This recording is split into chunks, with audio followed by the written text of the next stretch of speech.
Hi hello मैत्रिणींनो, कशा आहात? तर चला आज बनवूया मस्त आपण बकऱ्याच्या पायाचं सूप. तर माझ्या भावाचा हात मोडला होता, त्याचा हाताचा हाड फ्रॅक्चर झालं. तर मला कोणीतरी सांगितलं की पायाचं सूप द्यायचं. तर मी इथे मस्त छान त्याच्यासाठी सूप बनवलं होतं. तर इथे मी 4 पायांचे तुकडे घेतलेले आहेत, म्हणजे बकऱ्यांच्या. तर इथं छान त्याला मी ज्वारीचं पीठ आणि मीठ टाकून स्वच्छ धुवून घेतलेलं आहे.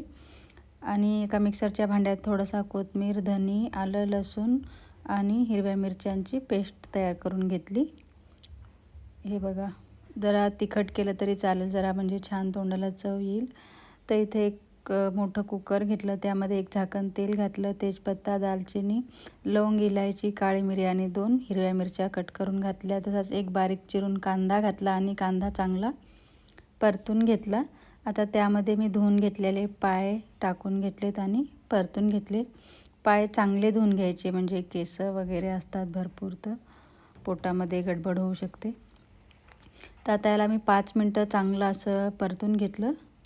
थोडंसं झाकण ठेवलं, परत एकदा त्याला मिक्स करून घेतलं. बघू शकता तुम्ही. तर हे बघा, आता याच्यामध्ये हळद, मीठ आणि आपण वाटून घेतलेला मसाला टाकायचा आहे आणि परत एकदा चांगलं परतून घ्यायचं. आणि आपल्या आवडून, म्हणजे आपल्याला जितकं गरज आहे तितकं पाणी घालायचं. असं चांगलं मिक्स करून घेतलं आणि मस्त पाणी घालून शिजवून घेतलं. याच्या 9 ते 10 शिट्ट्या करून घ्यायच्या, कारण पाय लवकर शिजत नाहीत. तर हे बघा,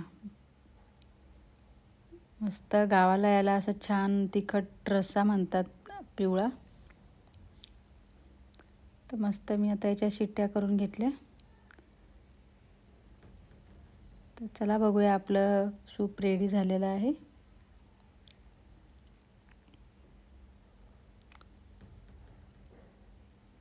हे बघा, मस्त असं एकदम छान खमंग वास येतोय.